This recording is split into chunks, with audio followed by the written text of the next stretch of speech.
with me and my luck, both of the microphones, they're out of battery as well. So, my name is Noor Hamad. I'm a student at Sharjah American International School, and I really irritate my teachers. It's unreal.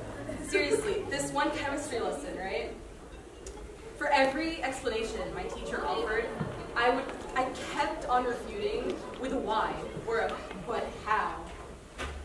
Needless to say, the man still ignores me even outside the classroom. Seriously, it's not a joke. It's terrifying. So, what generated my interest in the most infinitesimal of intricate details was a friend. She recommended a book to me concerning philosophy, and it wasn't an in-depth tutorial, but it had names like Kant and Kierkegaard and ideas like existentialism.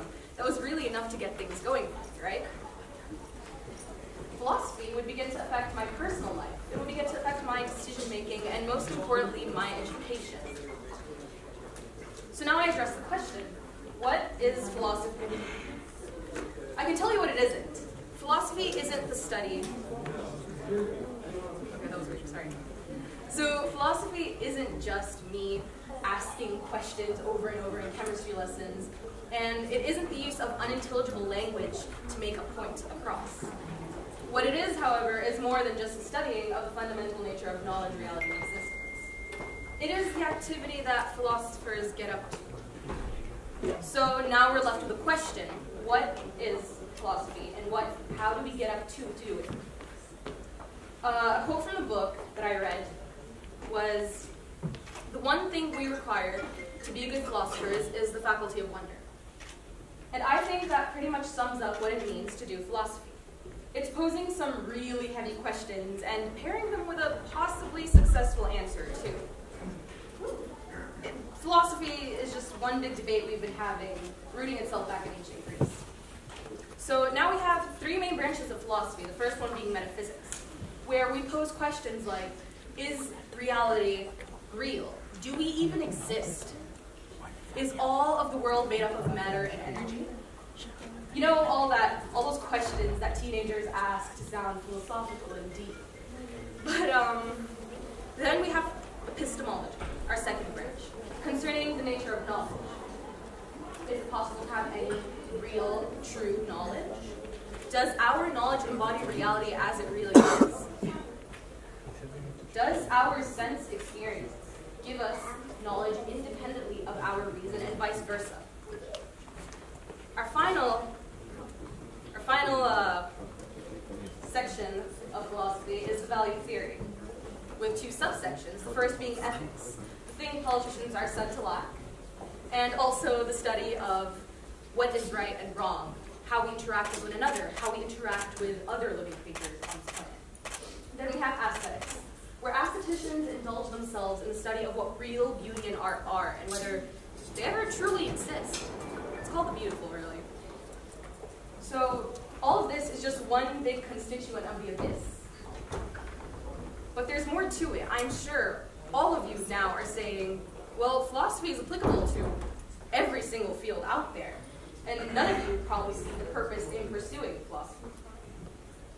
But there is a point. This is the enigma. This is the problem. Why is science the superior topic? Why is it that when we do address philosophy, we coalesce it into science? So as for all enigmatic matters, I'm going to provide a little backstory into the matter and reevaluate the origins of said matter. This matter begins with myths. In a time that predates our own, Nordic myths held prominence in Viking territory. These Nordic myths starred Thor, Loki, Odin, and Freya, not the Marvel and Hiddleston, Hemsworth kind. I swear, I'm sorry to disappoint, but that's how it is. And these myths provided an explanation as to how the natural world worked. And it was these myths that then philosophers would reject. A mythological approach was also taken when our first account of Western philosophy flourished. And our first accounts of Western philosophers are Thales, Anaximander, and Anaximenes. All three, coincidentally, had theorized that the world was made of one other substances were made of this basic substance. You see, these Milesian philosophers had provided an explanation for the natural world without actually having to turn back to these ancient myths. This is what the natural philosophers do, even now. They elucidate the natural world, actually based on some philosophical questions. But enough of that. I'm going to bring you back to philosophy, because I genuinely enjoy this. I have been taught this through myself. Tons of late night reading, I promise. And I'm not the most intellectual, but I'm going to go ahead with it. Here's the logical problem of evil. And I'm going to move on to this because I genuinely find this problem, this philosophical argument, engrossing, right? Also, it makes me it's going to make me sound smart. It's short, and I'm tired of standing, so seriously, these skills hurt.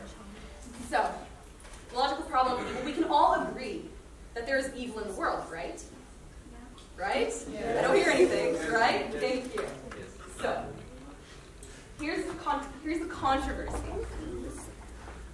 Some people, or most of us actually, believe in an omni-deity, omnibenevolent, omniscient, and omnipotent. Some insist that this creates a contradiction. For a deity that is all-knowing should be able to prevent evil before it happens. And a deity that is all-caring and all-good should be able to care enough about us to stop it. And an all-powerful deity should be able to stop it, for real. What's the problem? No one sees it, right? But then we have the counter-arguments. We have our interlocutors, our theodicies. Theodicies attempt to justify the existence of evil without actually having to disprove any of these omni-characteristics. One theodicy is the free will theodicy. You see, the free will theodicy insists that we were given the right to implement our free will, and a world without free will is far worse than a world with evil. You see, this depicts moral evil, the evil we humans are actually responsible for, like murder. But it fails to depict any of natural evil, like earthquakes. That's pretty big, right? I guess. So I guess we can all agree that there is evil in the world. Okay. We've covered that twice now. You can think of all the evil in the world as every single time your mom never let you leave the house, or actual earthquakes. That's an actual problem that science has generously explained as the vigorous shaking of the tectonic plates. But here's a correlation between the two, science and philosophy. They're two parts of a bigger whole. Science and philosophy complete one another. Philosophy is quite literally the backbone of science, and anyone who disagrees with me can meet me outside in 5. Seriously, I'll fight. And science, in a way, is just trying to aid philosophy. They have each other's backs. They're best friends. But philosophy is becoming redundant. It's becoming extinct. It's slowly disappearing. Science must also come to the terms that limits to its reach isn't that much of a distance either.